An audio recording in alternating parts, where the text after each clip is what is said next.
नमस्कार, स्वागत है आप सभी का be wealthy help live session में, जहां आपके निवेश से जुड़े सवालों के जवाब देने की हम पूरी कोशिश करते हैं बहुत ही सरल और आसान भाषा में, ताकि आप अपने निवेश से जुड़े फैसले एकदम सोच समझ कर लें।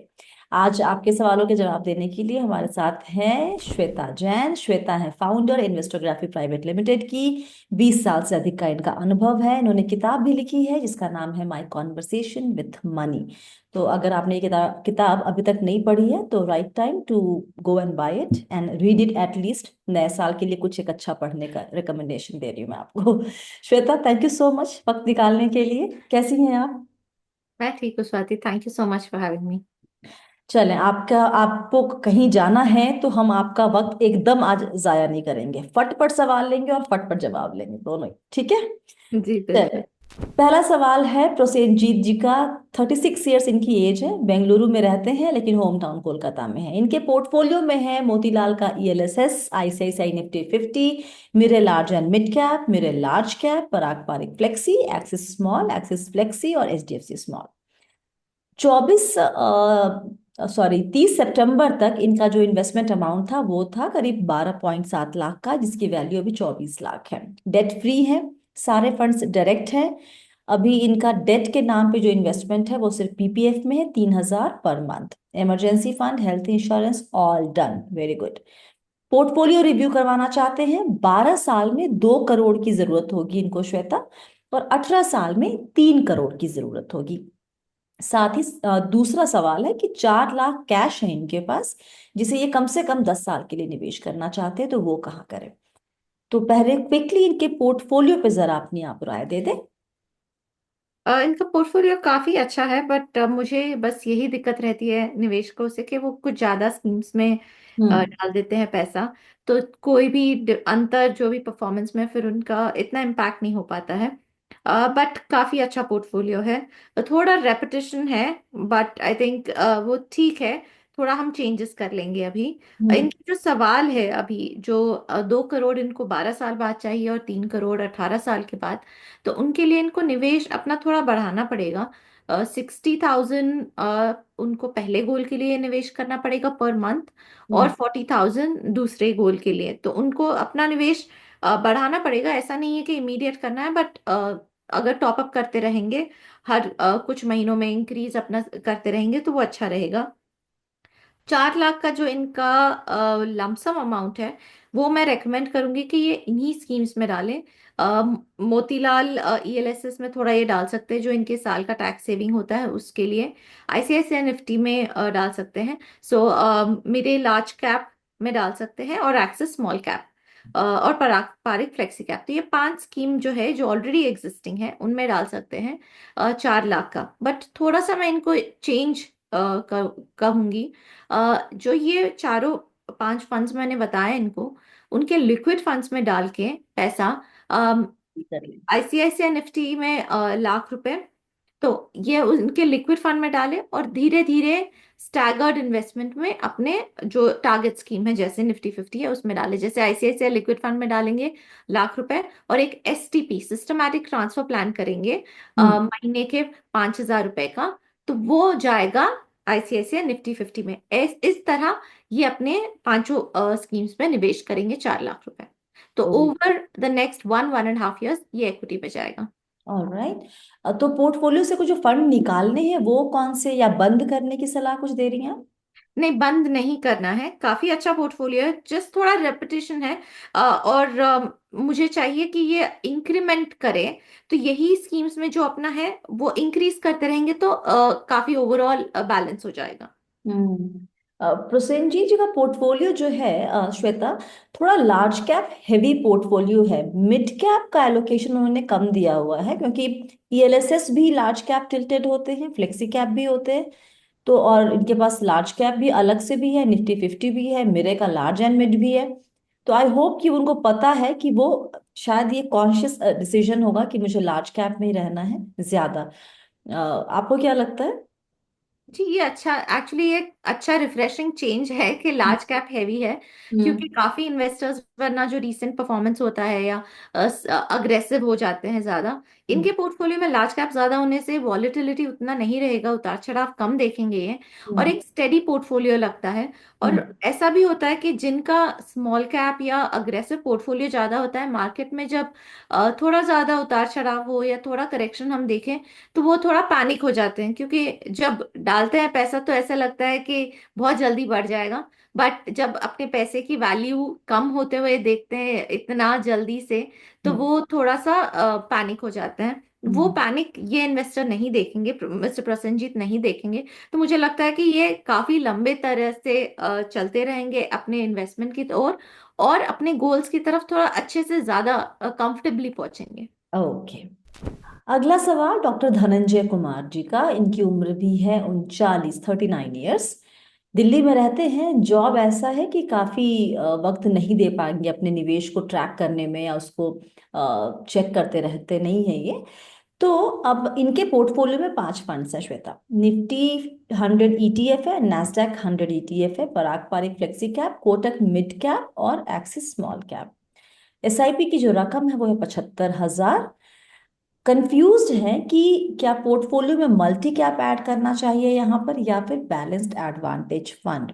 टाइम होराइजन 15 साल का है। गोल है वेल्थ क्रिएशन, बच्चे की पढ़ाई के लिए। हस्बैंड वाइफ दोनों गवर्नमेंट जॉब में हैं, तो रिटायरमेंट कॉर्पस लिखा है इन्होंने कि NPS और PPF के थ्रू जमा कर रहे हैं। और हेल्थ इंश्योरेंस की इनको अलग से जरूरत नहीं है। तो ये बताएं, एक तो 75 के लिए चार, 1 2 3 4 5 फंड ETF है, दो हालांकि उसमें मल्टी कैप और बैलेंस्ड एडवांटेज, दो अलग अलग कैटेगरी के फंड है। एक प्योर इक्विटी है और एक हाइब्रिड है। लंबा नजरिया है, क्या जरूरत है ऐड करने की दोनों में से कोई भी कैटेगरी या कोई भी फंड। तो इनका जो 5 फंड्स का डिसीजन है वो काफी अच्छा है। मैं मानती हूँ कि कम स्कीम अच्छी है इनके लिए। इनको मल्टी कैप बैलेंस्ड एडवांटेज ऐसी कोई जरूरत नहीं है ऐड करने के लिए, क्योंकि ETF है, लार्ज कैप है, मिड कैप है, स्मॉल कैप है, सब है इनके पास, तो ऐसा कोई जरूरी नहीं है कि ये ऐड करें। मेरी बस एक ही ऑब्जर्वेशन है यहाँ पे कि NASDAQ 100 ETF में इन्होंने निवेश जो किया है वो, इनका रिटर्न एक्सपेक्टेशन इंडियन मार्केट्स जैसा ना हो। तो अगर वो उन्होंने ज्यादा ध्यान से नहीं किया है, तो वो उस पर थोड़ा एक रिव्यू ले लें कि उनको कंटिन्यू करना है या कम एक्सपोजर। मैं रेकमेंड करूंगी कि थोड़ा कम एक्सपोजर NASDAQ में रखें। जैसे अपने पोर्टफोलियो का 10% तक या 12% तक मैक्सिमम, उससे ज्यादा एक्सपोजर नहीं रखे। तो अगर उनका, क्योंकि उन्होंने वैल्यूज नहीं बताई है हमको, तो मैं मान रही हूँ कि इक्वल वैल्यूज डाल रहे हैं ये। हम्म।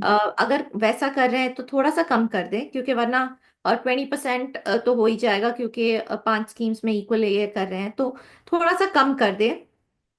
ये अगर इनको थोड़ा सा एक्सपोजर हो गया है, थोड़ा एक्सपीरियंस हो गया है निवेश का, तो ये कोटक मिड कैप में अपना थोड़ा इंक्रीज कर सकते हैं। ओके। इनके पास फ्लेक्सिबिलिटी है आज, क्योंकि इनके पास टाइम है और पोर्टफोलियो में स्कीम्स भी कम है। तो एक स्मॉल कैप और ऐड कर सकते हैं, जैसे बंधन स्मॉल कैप ऐड कर सकते हैं, एक नया फंड हाउस भी ऐड हो जाएगा, और एक नया स्मॉल कैप ऐड हो जाता है। मैं इसलिए स्मॉल कैप बोल रही हूँ क्योंकि इनके पास बाकी सब कंफर्टेबल है, तो ये पोर्टफोलियो में थोड़ा अग्रेसिव हो सकते हैं। और डाइवर्सिफिकेशन तो ऑलरेडी आ गया है इनके पास, पराग पारिक में भी इंटरनेशनल फंड्स का एक्सपोजर है, नैस्डैक के साथ भी है। तो हम्म। इनका रिटर्न ना थोड़ा सा पोर्टफोलियो में कम हो जाएगा, तो एक स्मॉल कैप ऐड करने से थोड़ा सा वो एवरेज आउट हो जाएगा, रिटर्न थोड़ा अच्छा आ जाएगा। पुश मिल जाएगा रिटर्न को। जी। ओके। All right. अगला सवाल आलोक कुमार गुप्ता जी का है। अलीगढ़ से लिखते हैं कि 2019-20 से SIP लमसम कुल मिलाकर 6 लाख के करीब है। SIP चल रही है, तो मार्केट डाउन पर मुझे ज्यादा नुकसान नहीं होगा, ये क्वेश्चन नहीं होगा क्या। ओके। मैं और लमसम कर सकता हूँ, किस में करूँ। मैडम मैंने SIP कर रखी है, ये कैसे पता चलेगा कि ये ब्रोकर ने हमारा रुपीस बिल्कुल सही जगह से या पे लगाया है या नहीं। मुझे इसका, इनके पहले सवाल को आप समझ रही हैं वो क्या पूछना चाह रहे हैं, मैं बहुत क्लियर नहीं हूँ। मेरा फोकस इनके दूसरे सवाल पर है। कई लोग जिनको नहीं आइडिया होता कि कैसे काम करता है ये पूरा म्यूचुअल फंड निवेश, वो इस बात को हमेशा लेके थोड़ा डरे रहते हैं कि मेरा पैसा सही जगह जा रहा है या नहीं। तो दूसरे सवाल से मैं शुरुआत करूंगी कि जब आप किसी के थ्रू लगाते हैं, किसी डिस्ट्रीब्यूटर के थ्रू या किसी ऐप के थ्रू, तो आपको कैसे मालूम चलता है कि आपका निवेश जहां आपने किया है वहीं जा रहा तो जो स्टेटमेंट आता है हमारे पास, है? तो उस स्टेटमेंट से, जो कैश कहते हैं, हम्म। उस स्टेटमेंट से, कॉमन अकाउंट स्टेटमेंट, उसमें पता चल जाता है कि कितना ब्रोकरेज पे हुआ है, कितना कमीशन गया है। तो वो काफी क्लियर आ जाता है उसमें। तो वो आप देख सकते हैं, तो आप हमेशा, आपको पता रहेगा कि कितना पेमेंट हुआ है उनको। और आप, आई नो फर्स्ट सवाल थोड़ा सा मुझे भी कंफ्यूजिंग लगा, क्योंकि ये इन्होंने बताया कि एसआईपी लमसम कुल मिलाकर 6 लाख है। तो मुझे लग रहा है कि इनका जो ओवरऑल पोर्टफोलियो वैल्यू है शायद जो 6 लाख का है, तो इसलिए ये सोच रहे हैं कि शायद ज्यादा नुकसान नहीं होगा क्या। अगर आप ये देखना चाहते हैं आलोक जी के कहाँ पे आपका निवेश हुआ है, तो एक स्टेटमेंट मंगाए, और वो स्टेटमेंट हमारे साथ शेयर करें, या उनकी स्कीम्स और वैल्यूज हमारे साथ शेयर करें, ताकि हमको पता चले कि कहाँ पे निवेश किया है, और हम आपको उसके हिसाब से राय दे सकें।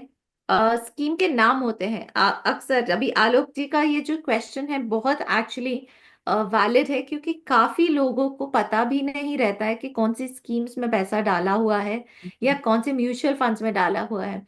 अगर उनको पूछा जाए कि कहाँ आपने निवेश किया है म्यूचुअल फंड्स में, तो वो बोलते हैं मैंने एसआईपी में डाला है। हम्म। या उनको पूछे कि कहाँ आपने डाला है, तो या कोई फंड का नाम बता देंगे, जैसे मैंने टाटा में डाला है। तो ऐसे उनको पता भी नहीं रहता है कि कहाँ उन्होंने डाला है। तो ये आई थिंक शो से, एक एजुकेशन के माध्यम से उनको पता भी चलता है कि अच्छा, मुझे और भी एक कदम आगे देखना है कि हम्म। कहाँ पे पैसा निवेश हो रहा है। तो हम्म। आलोक जी, आप नेक्स्ट टाइम एक जो मैंने बताया स्टेटमेंट अगर शेयर करेंगे, तो हम आपको ये भी सलाह दे सकते हैं कि बता कितना पाएंगे उतार कि चढ़ाव होगा। कितना रिस्क ले रहे हैं और नुकसान होने के चांसेस, अगर नुकसान हुए तो कितना है और कितना नहीं। All right. मंजर आलम जी का सवाल है, गोपालगंज बिहार से, लिखते हैं कि 14 साल के बाद 4 करोड़ की जरूरत पड़ेगी इनको।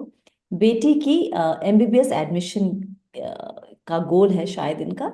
20,000 की एसआईपी चल रही है। Parag Parikh Tata digital, Tata small cap और एक्सिस मिड कैप में निवेश है। पहले दो में 7-7 हजार, टाटा स्मॉल कैप में 2,000 और एक्सिस मिड कैप में 4,000। क्या ये मेरा गोल अचीव हो सकता है? 2 साल से एसआईपी कर रहा हूँ 20,000 का, और अभी जो वैल्यू है करीब 3,80,000 के आसपास वहां पर है। श्वेता। जी जी, मंजर जी, आपका जो टारगेट है उससे थोड़ा सा काफी कम पड़ जाएगा, हम्म। क्योंकि जो आपका 20,000 का निवेश हो रहा है पर मंथ, इससे आप 1.25 करोड़ तक पहुंच जाएंगे। जो आपका आज का वैल्यू इंक्लूडेड है, तो 1.25 करोड़ तक आप पहुंच सकते हैं। उसके लिए कि अगर आपको 4 करोड़ का गोल है 14 साल के बाद, तो आपको करीबन 90,000 रुपए निवेश करने पड़ेंगे प्रति मंथ, हर मंथ। तो आपका काफी इंक्रीमेंट आपको देना पड़ेगा। या फिर आप देखिए कि कैसे और ऑप्शन है आपके पास वो फंड करने के लिए। अगर 1.25 करोड़ आ गया है आपका खुद का सेविंग, तो आप उसको और कैसे सप्लीमेंट कर सकते हैं। आपका जो पोर्टफोलियो है वो ठीक है। मैं ठीक है इसलिए बोल रही हूँ क्योंकि 4 स्कीम्स हैं, बट टाटा डिजिटल जो है वो काफी थीमैटिक है।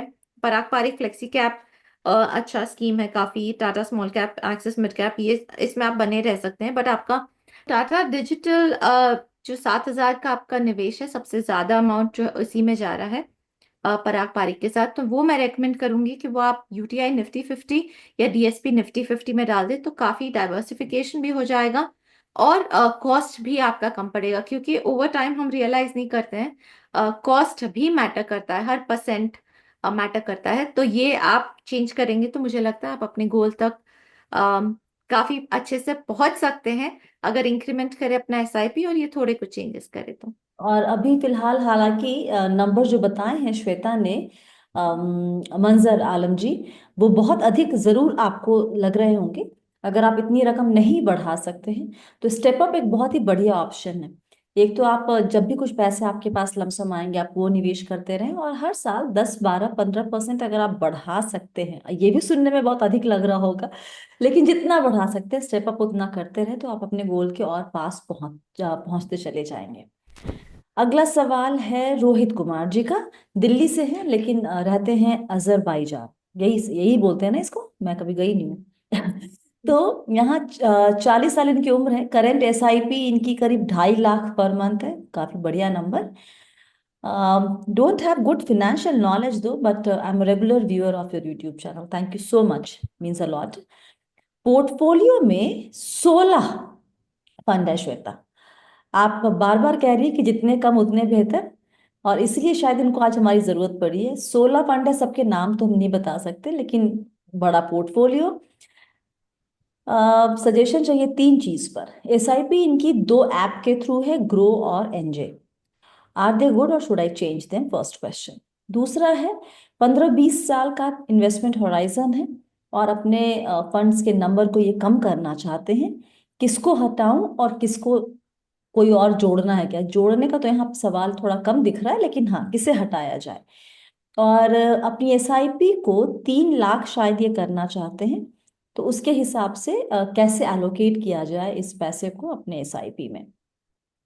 16 फंड है आपके पास, लिस्ट पूरी है, लंबी चौड़ी। 16 से हम कितना कम करेंगे? जी स्वाति जी, मैं अक्सर लोगों को बोलती नहीं हूँ कि इमीडिएट रिडीम कर दे हम्म। या कट कर दे स्कीम, वो काफी मैं उसको अवॉइड करती हूँ। जी। क्योंकि हर इन्वेस्टमेंट का, हर इंस्टॉलमेंट का टाइम कितना है वो हमको देख के फिर सब बताना पड़ता है।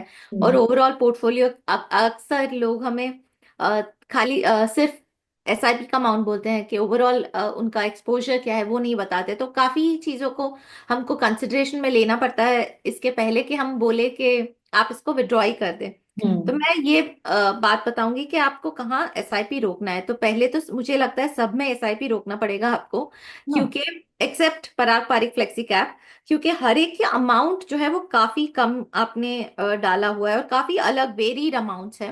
हम्म। तो आई थिंक इन्होंने क्या किया है कि पहले इन्होंने शायद 50,000 का एसआईपी स्टार्ट किया है, तो एक 5-5 हजार या 5-8 हजार ऐसे स्टार्ट किया है। हम्म। फिर और 50 किया तो उन्होंने सिर्फ 25-25 के कर दिए हैं। मतलब हम्म। ऐसे ओवर टाइम इन्होंने किया है। कोई बात नहीं है, होता है अक्सर, क्योंकि परफेक्शन इमीडिएटली तो नहीं आता है। बट अगर आपको अभी क्लैरिटी मिल गई है कि 3 लाख आपको करना है, तो मेरे हिसाब से आपकी रिकमेंडेशंस ऐसी लगेंगी मुझे कि एचडीएफसी मिड कैप और मोतीलाल ओसवाल मिड कैप में 50-50 हजार, Nippon small cap, Nippon large cap, Nippon small cap में 50, निपॉन लार्ज कैप में 25,000। हम्म। पीपीएफएस फ्लेक्सी कैप जो है वो मैंने बताया कंटिन्यू करें। एचडीएफसी डिफेंस फंड में आप 25,000 रुपए कर सकते हैं। और मेरे लार्ज एंड मिड कैप में 50। तो ये मैंने एक कॉम्बिनेशन रखा है, लार्ज मिड और थीमेटिक का भी रखा है मैंने, क्योंकि काफी लोगों को डिफेंस फंड काफी अच्छा लगता है। एक सेकेंड, मैं ये बात भूल गई कि डिफेंस फंड में लिमिट है आई थिंक 10,000 का भी। हम्म। तो वो आप उतना नहीं कर सकते। तो 15,000 रुपए का जो डिफरेंस रहेगा वो आप अपना एसबीआई स्मॉल कैप में कंटिन्यू रख सकते हैं। जो भी आप 10,000 रुपए कर रहे हैं वो आप 15 कर सकते हैं। ठीक। बाकी जो आपकी एसआईपी है, एसबीआई पीएसयू जो है, Nippon India banking and financial services है, ये सब आपको बंद करनी पड़ेंगी। काफी स्कीम मैंने बताया नहीं है सारी, बट सब इन 6-7 स्कीम को छोड़ के आपको सब में एसआईपी बंद करनी है। और आपको अगर विड्रॉ करना है, तो मेरा एक ही रिकमेंडेशन है कि देखिए कि जो पोर्टफोलियो में 2% से या 5% से कम है एक्सपोजर, तो वो आप उसका टैक्स इम्प्लीकेशन देखिए और उसको आप कट कर सकते हैं। हम्म। अगर पोर्टफोलियो में कोई बहुत ज्यादा एक्सपोजर हो रहा है, जैसे 50% से ज्यादा, तो उसको भी आप देख सकते हैं और रिव्यू कर सकते हैं कि इसको हम कैसे या कब कम कर सकते हैं। जरूरी नहीं है कि उसको ही काटे, बाकी स्कीम्स जो है वो भी बढ़ सकती हैं। तो हम्म। वो एक ओवर टाइम आपको लेना है कॉल। बट जैसे मैंने बताया, ये मेरी रिकमेंडेशन रहेगी कि 7-8 स्कीम्स काफी अच्छी हैं। काफी आपका पोर्टफोलियो डाइवर्सिफाइड भी होगा। थोड़ा सा अग्रेसिव रखा है मैंने, मिड कैप और स्मॉल कैप की तरफ ज्यादा रखा है, क्योंकि आपका टाइम होराइजन भी है और आपको आपकी एज भी आपके साइड पे है, तो आप ओवर टाइम अपना पोर्टफोलियो अच्छे से ग्रो कर सकते हैं। हाँ। आपका जो दूसरा सवाल था कि ग्रो और एनजे ऐप के थ्रू आप कर रहे हैं, तो मेरा रिकमेंडेशन रहेगा कि एक के थ्रू करिए, ताकि आपका ट्रैकिंग भी इजी हो। वरना आपका ट्रैकिंग में या ट्रांजैक्शन में आपको बहुत तकलीफ हो सकती है कि कहाँ कहाँ से करें। और अगर आप बिजी है तो थोड़ा कंफ्यूजन भी हो सकता है, तो ट्रांजैक्शंस इधर उधर मिस भी हो सकते हैं। तो कभी एसआईपी अगर टाइम पे जा रहा है नहीं जा रहा है, ये सब मिस हो सकता है अगर बहुत ज्यादा ट्रांजैक्शंस भी होते हैं तो। हम्म। हम्म। आप चेंज, वो इन दोनों में से दोनों अच्छे हैं। आपको जो ज्यादा कंफर्टेबल लगे, जो ज्यादा कन्वीनियंट लगे, उस पे आप अपना पोर्टफोलियो शिफ्ट कर सकते हैं। अगेन ओवर टाइम करना पड़ेगा आपको। अगर एक डायरेक्ट है एक रेगुलर है, ये सब आप देख के करिए कि अगर स्विच में कोई ट्रांजैक्शन कॉस्ट है तो वो इमीडिएटली ना करिए, वो सब देख के करिए आप। हम्म। डीआईवाई में यही होता है ना कि सब हमको देखना पड़ता है, तो कभी कभी कुछ मिस हो जाता है। इसलिए मैं बार बार बोल रही हूँ कि आप ये देखें कि रेगुलर है या डायरेक्ट है, दोनों। हम्म। अगर स्विच कर सकते हैं नहीं कर सकते, अगर वरना सिर्फ स्टॉप करके सिर्फ रेगुलर इन्वेस्टमेंट ट्रैकिंग करना है कि रेगुलर नहीं जा रहा है, खाली देखना है पोर्टफोलियो वंस इन वाइल, तो वो कंटिन्यू कर सकते हैं। जरूरी नहीं है कि सब एक ही जगह है, बाद में भी आ सकता है, साल डेढ़ साल बाद भी आप कर सकते हैं। ऐसा कोई इमरजेंसी डिसीजन नहीं है, कुछ अर्जेंट डिसीजन नहीं है।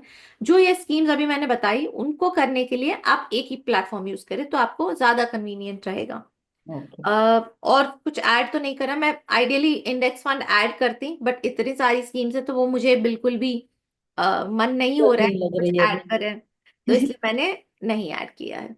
और इसलिए पता है श्वेता, हम लोग हमेशा ये कहते हैं कि आज जब आप नए निवेशक होते हैं तो आजकल ये हो गया है कि सबको डायरेक्ट में ही करना है। अगर लेकिन आप सुलझे हुए निवेशक है, थोड़े पुराने से हैं, आपको आइडिया हो गया है, आपने किसी का हाथ पकड़ा हुआ है काफी वक्त तक, और अब आपको लगता है कि अब मैं मेरे में डिसिप्लिन आ गई है या कॉन्फिडेंस आ गया है कि मैं किसी भी हालात में कोई इमोशनल फैसला नहीं लूंगा अपने निवेश से जुड़ा हुआ, तब आप अपना शुरू करें। लेकिन सिर्फ इसलिए क्योंकि डायरेक्ट अवेलेबल है बाजार में और थोड़ा एक्स्ट्रा एक्सपेंस रेशियो होता है रेगुलर में, सब कुछ खुद से करने की जरूरत नहीं है। अगर डिस्ट्रीब्यूटर के थ्रू नहीं भी करना है, आपको वो नहीं देना एक्सपेंस रेशियो, तो भी आप किसी एडवाइजर के पास जाके एक बार शुरुआत में एक प्लान तो बनवा लीजिए। वहां से आपको रिकमेंडेशंस भी मिल जाएंगी और फिर आप उस नाम पे अपने आप ही काम कर सकते हैं। लेकिन एकदम आंख बंद करके, क्योंकि बड़ी रकम है, बड़ा गोल है, छितराए रहेंगे तो हमेशा कंफ्यूज रहेंगे कि पता नहीं पूरा होगा नहीं होगा, कब किस में बढ़ाना है कब निकालना है, गोल के लिए ये सब क्लैरिटी नहीं होती है। तो किसी से सीखने में, किसी का हाथ पकड़ने में, थामने में कोई बुराई नहीं है। और उसके लिए क्योंकि कोई एक्सपर्ट आपको अपना वक्त दे रहा है, तो वो आपसे कुछ चार्ज करेगा तो वो देने को रेडी रहिए। आपको खुद से हर चीज हैंडल करना, हम सब समझते हैं कि सबके बस की बात नहीं है। अगला सवाल लीना जी का है। उनकी उम्र है 41 ईयर्स, काम करती हैं ये, और एक महीने पहले ही बी वेल्दी देखा और अभी तक 50% वीडियोस देख चुकी हैं। बहुत बहुत शुक्रिया। और इनका सवाल क्या है, अब देखें, इनके पोर्टफोलियो पर एक नजर डालते हैं। ईपीएफ में करीब 46 लाख, 46 लाख, पीपीएफ में 20